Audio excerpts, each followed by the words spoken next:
Bye-bye. Thank you, Rita. Good evening to you from BBC London. Coming up, we hear from Londoners with family and friends in Iran on the widening conflict in the Middle East. For the first time in the last 2 days, I feel like there's a chance I might see my friends, my family, and my country again. Rather than uniting people, it will create a significant divisions among the communities.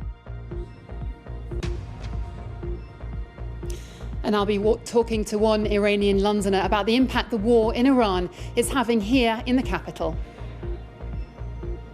Plus, our transport correspondent reports on the disruption in the skies for travellers.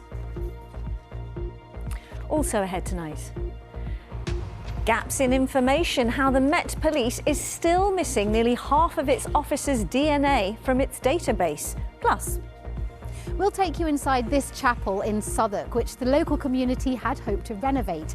But part of the roof has collapsed, and it could be down to dodgy Victorian builders.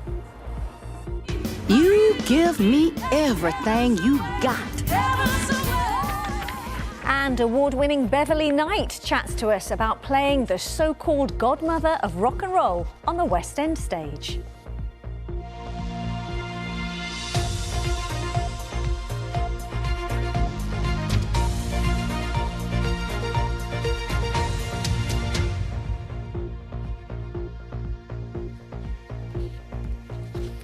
Hello and a warm welcome to the programme this Monday evening. We start, of course, with more on the widening conflict in the Middle East and the impact it's having on us here in the capital, especially Iranian communities, but also holidaymakers and travellers stuck trying to get home with hundreds of flights cancelled. More on that in a moment.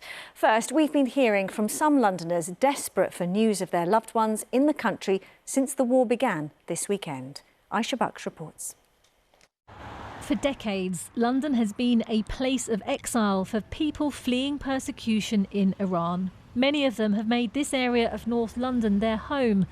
And over the weekend, the Finchley Road saw hundreds of people openly celebrate the US and Israeli attacks on the Iranian regime.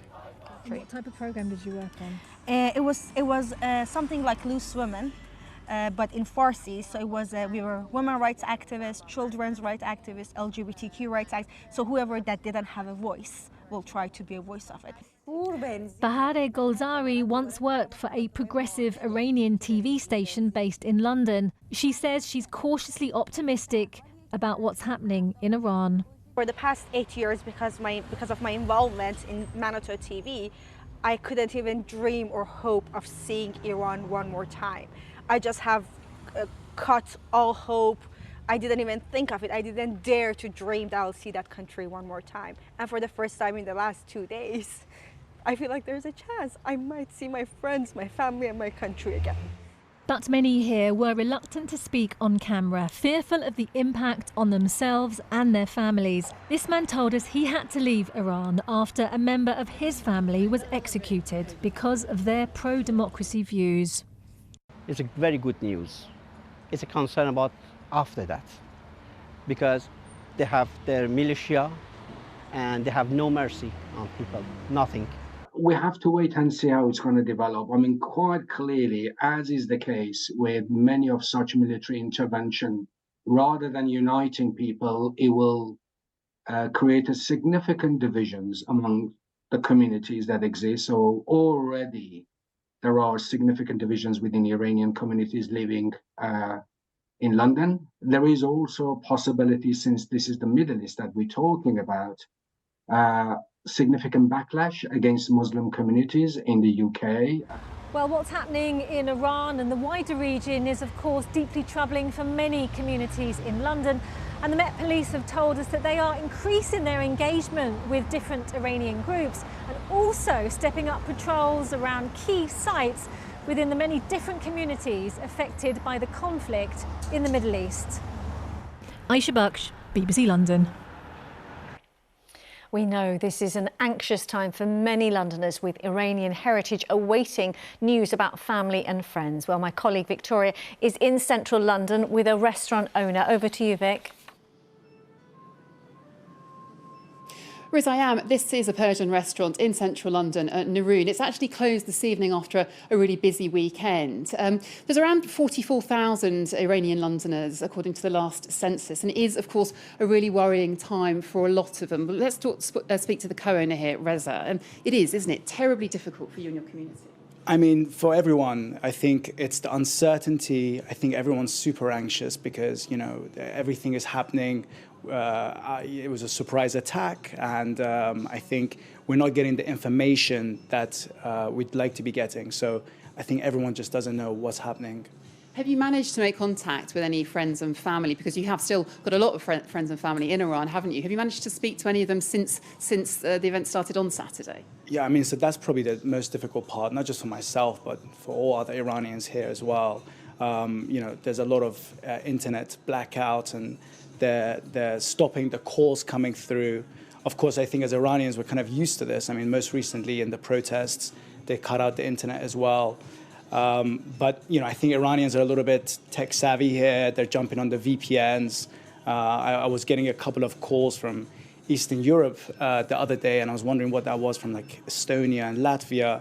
And I picked it up, and it was my cousin, just to call me to say that she was all right via a VPN. So we're able to get a couple of words in, but it's not the full thing that we want to actually really catch up with them and see how they are. But you're not getting the impression that this is something that people there were actually expecting necessarily? I mean, I think that there was, there was a lot of talk about it that we saw in the media from Trump and from Netanyahu, but I think ultimately when it did happen, it was a bit of a surprise. I think a lot of us had thought, no, they won't be getting involved. And then when the attacks happened, I think it caught a lot of people off guard. And is it fair to say that news is sort of travelling fast in London's Iranian community? Or is it more questions? I think there's so many things that, everyone's on group chats and so on that you see online as well. News, but also not the most accurate news. So there's a lot of hearsay. You hear a bunch of things and you can't have it verified. You don't know for sure if it's the truth or not. So I think this is another thing that's just making everyone a lot more anxious. I'm sorry, I have to leave it there. Thank you so much for your time this evening. As you hear, it's really, really worrying time, and it's just the lack of information, or certainly information that is verified, that is very hard to get out of Iran at the moment. Back to you. OK, Vic, to you both, thank you. As we heard, they're an anxious time for many Londoners here in the capital and also around the globe trying to get back home. As we've been hearing, the Prime Minister says the government is looking at all options to ensure people stuck in the Middle East can return home as swiftly and safely as possible. It comes as this afternoon a limited number of flights have been announced out of Gulf states. But the disruption for air travellers continues, leaving many Londoners stuck. Here's our transport correspondent, Tom Edwards. An empty Heathrow and the worst disruption to air travel since the pandemic. This was Dubai Airport after it was hit by a drone, and a reminder that the closure of a very busy international hub airport has widespread implications for travellers. Joe is from Surrey and stuck in Dubai. It's a strange, surreal time at the moment. We're all, everybody's a bit nervous, a little bit on edge. We've heard a couple of explosions in the last hour. We're just trying to stay on top of all the information, make sure that we're all connected to Wi-Fi and everything, make sure we're getting all the information we need. Steve Rudderham and his wife are stuck in the region on their way to the Maldives. They've witnessed missiles over their hotel and have been told not to go outside. We were due to fly out on the 1st, and then that got pushed to the 2nd. That got cancelled again, and then we're just trying on the 3rd. So at the moment, it's more of a 24-hour rolling plan that we have. Ultimately, if we get closer to the weekend, we'll have to start making plans to fly directly home from Doha and kind of skip the vacation, unfortunately. Alistair and his fiancée Libby are in Sri Lanka and stuck in their hotel. We're in a hotel, so we're better off than most, but there's a lot of uncertainty. We were due to fly Sunday on Etihad. That's now been pushed to Wednesday, but blocks of flights are getting cancelled consistently, so we'll see what happens with that. After that, we might look at flying with another carrier, via somewhere else or flying direct, but the prices seem to be rising. The airspace around Iran and much of the Middle East has been virtually empty. There have been many cancellations to the region, including from London's airports, affecting thousands of passengers. These Gulf hubs have become an essential anchor point, really pivotal to 21st century aviation, not least the east-west flows between Europe and Australasia. We're talking about typically 500,000 passengers a day. Airlines based in the UK and Europe do have to look after passengers and provide accommodation. Others might be able to claim expenses back on travel insurance, although that's not guaranteed. When you're looking at a conflict that at the moment looks like it may last for, say, a week, even at the moment, and there is a lot of uncertainty, then you can imagine how long it will take to get aircraft back into the right place, crews, pilots in the right place, let alone holidaymakers, of course. For travellers, the advice is to check with your airline. It also means an anxious wait for many Londoners stuck abroad. Tom Edwards, BBC London. Well, for the latest travel advice, updates and analysis from the BBC's correspondents on the developing situation in the Middle East, please do go to the BBC News website. Well, the impact of events in the Middle East on people here in the capital is our top story. Other news in a moment, and coming up before 7, after a bright start to March, Kate will have the forecast. In southern England, it was the wettest winter in over a decade, but meteorological spring has sprung and the weather seems to be playing ball. It's warm and it's sunny, but will it last? I'll have the full forecast at the end of the programme.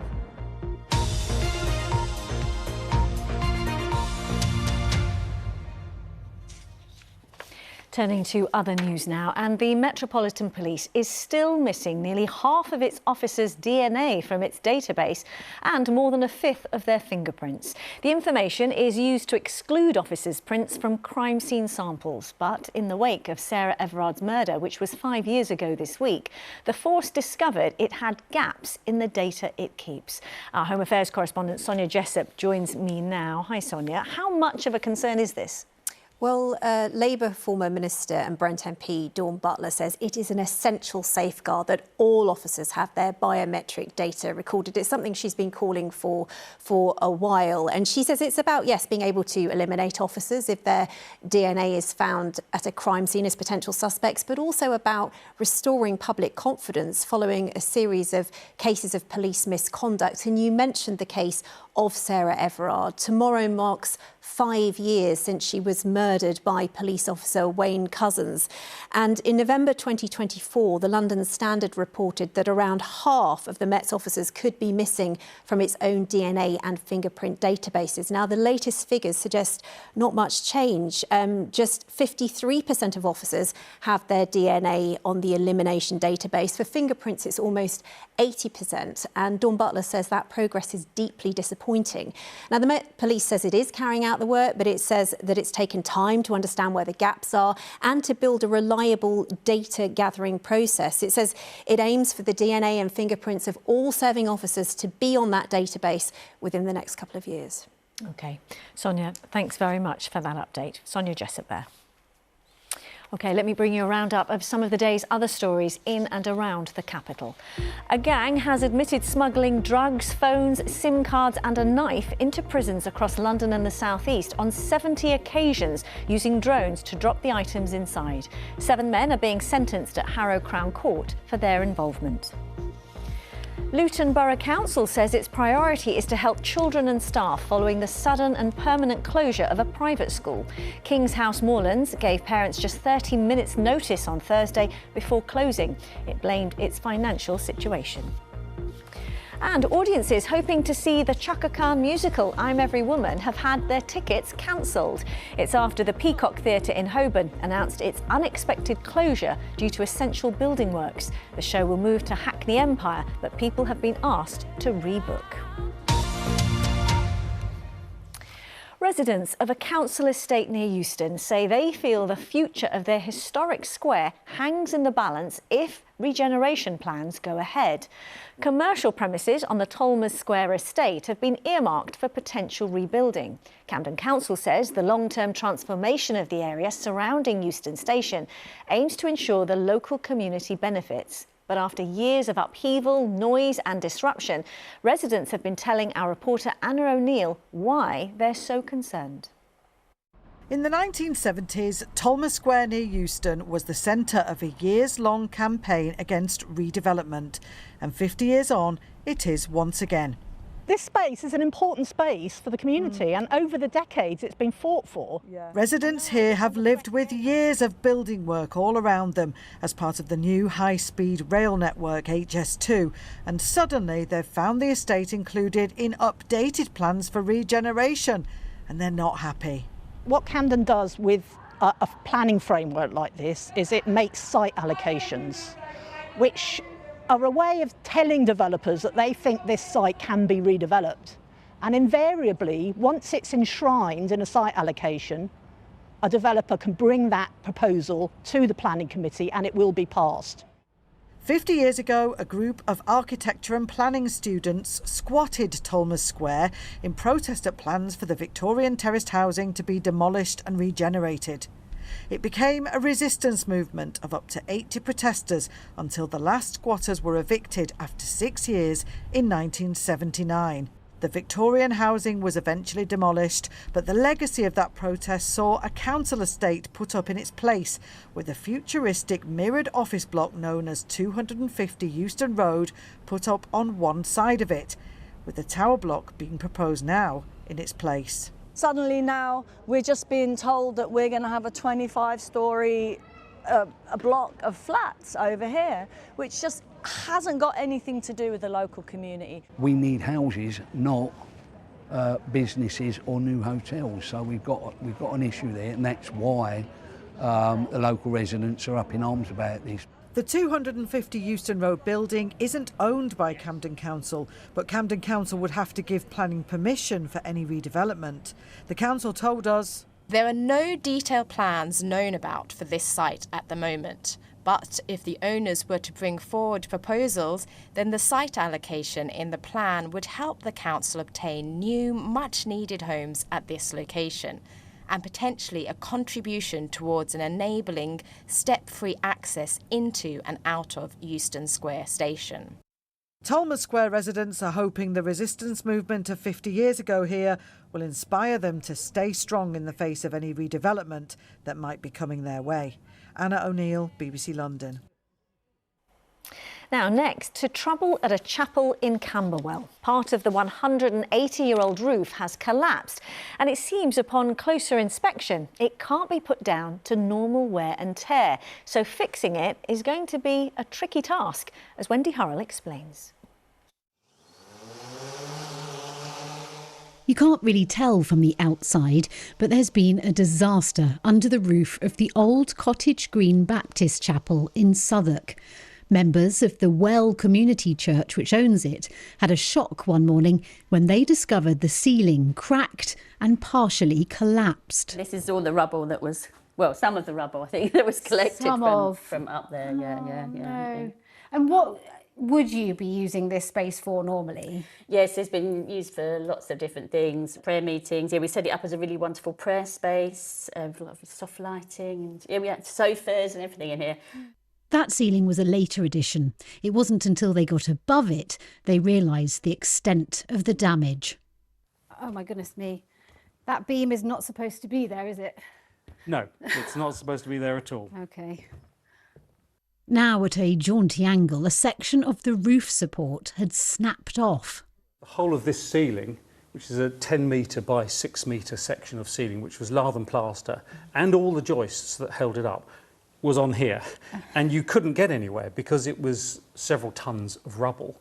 On closer inspection, the bolt connecting beam and strut had been put in at an angle, too close to the edge of the timber. To weaken that by drilling a bolt in the wrong place, which is what they did, has meant that, OK, it held up for 180 years, but it was the place it was going to collapse if it was going to. Yeah. dodgy Victorian workmanship? You just don't know. I mean, the Victorians built some amazing things that we still rely on today. But this bit didn't work out so well. Now, the first place one turns for help in such emergencies is the building's insurer. We've met with a loss adjuster and they have said quite clearly that the source of the problem they will not cover. So what happened, they said you should go back to the contractor. They literally said, go back to the contractor, which of course is a little bit difficult. Let's reiterate, shall we? That roof was constructed 182 years ago. A project had begun before this to refurbish the chapel. So much development has been happening in the area, and we know that especially these days people are so wanting community, and so yeah, we would love to have it beautifully restored so that it could be of much more benefit to the local area. They need help now to raise the roof and are setting up a fundraiser, hoping that the dodgy Victorian engineering will become a quirky bit of history rather than the end of this heritage building. Wendy Hurrell, BBC London.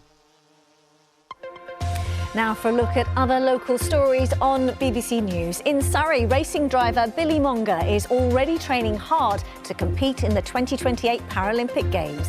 In High Wycombe, these noisy cockerels have been threatened with legal action, but their owners say they can't imagine life without them. And sticking with animals, the lamb in Surrey being kept warm with a homemade knitted jumper being hand-reared at Godstone Farm. More on why and other news, of course, on the BBC News app. Now to the award-winning singer and actress Beverley Knight, who's back on the West End stage once again, taking on the role of another woman with a powerful voice. Rosetta Tharpe, known as the godmother of rock and roll, was one of the first gospel singers to have mainstream success in the 1930s and is said to have influenced the likes of Elvis Presley and Chuck Berry. Beverley has been chatting to Thomas McGill. You give me everything you got. Beverley Knight as the original soul sister Rosetta Tharpe, known for her unique sound combining gospel with rock and roll. And now her incredible story is being brought to life in the West End. Both Marie and Rosetta are gospel artists. So as the show unfolds, we learn about their challenges, their life, their loves.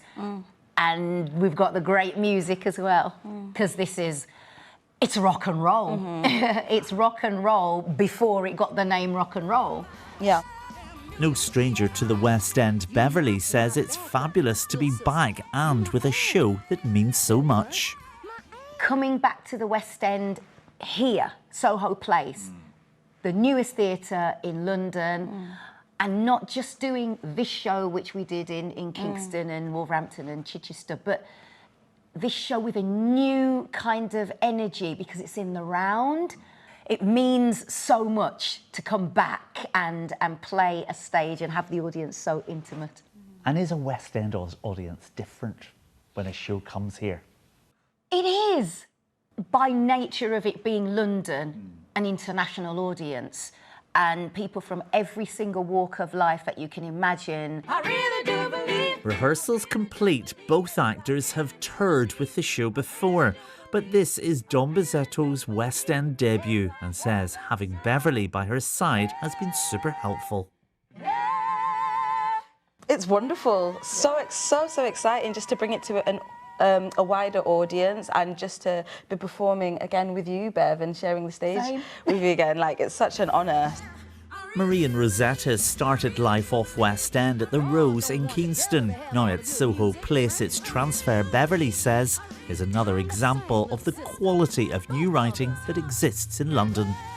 Just the amount of talent that's being developed and the amount of shows that are being put on, especially as you say, growing from off West End and then coming into town is phenomenal.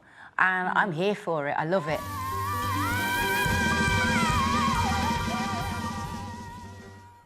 Such a powerful voice. Now, weather-wise, it's been a dry and bright start to the week. Kate is here to tell us how the rest of the week is looking. Yes. Hopefully the same. It's Quite springy, isn't it, at the moment? Meteorological spring, of course, sprung yesterday, the 1st of March, but we saw one of the wettest winters in the south of England, the wettest in over a decade. Now, this week, dare I say it, it doesn't look very wet at all. In fact, it's looking predominantly dry. Now, this was earlier. You can see plenty of blue sky, plenty of sunshine, just a little bit of high cloud. The temperature rose into the mid-teens Celsius, and it's going to stay fairly settled. Now, you can see this is a front which is slowly edging towards us, but as it does so, it weakens. So we head into the evening with dry skies, clear skies as well. We'll see a little bit of patchy cloud. The wind is light, could see some mist and fog patches forming by dawn tomorrow morning. Minimum temperature 4 or 5, quite a cool night. And as we head into tomorrow morning, any mist and fog should lift. Now, you can see this front still edging its way towards us, but like I said, it breaks up, and actually we should see a fairly decent day. Dry with some sunshine, especially into the afternoon. Wind fairly light again. Temperature's not quite as mild as today. We're looking at a maximum of 14 Celsius in central London. Then overnight on Tuesday into Wednesday morning, pretty similar story really. Clear spells. Little bit of patchy cloud, but also some mist and fog patches likely as we head towards Wednesday morning. The wind coming from the northeast, it's not especially strong. However, the temperature overnight back down in single figures. Again, fairly cool, between 4 and 6 Celsius. Now, for Wednesday, we still have this very mild air. You can see this is the orange area. High pressure still very much in charge, bringing these settled conditions, and it stays with us. So Wednesday, it might start off rather misty and murky, but that will start to lift, and we should get some sunshine. And as we head into Thursday, we're looking at plenty of sunshine actually, and the temperatures getting even warmer. We're looking at a maximum of 16 or even 17 Celsius for the rest of the week. Now, it's fairly unusual in the last kind of 4 weeks or so. Haven't got much rain at all, possibly some showers a week today, but that's a long way off yet. As you say, spring has sprung. Thank you. And that is it. A reminder, you can follow the latest developments in the Middle East, including how it affects us here, whether that's loved ones or friends travelling in the region, to whether petrol and diesel prices will go up now. That's all on BBC News Online. You can, of course, find other London stories on our social media, on Instagram and Facebook. But for now, from me and everyone on the team, thank you very much for watching. And whatever you're doing, do take care. Bye-bye for now.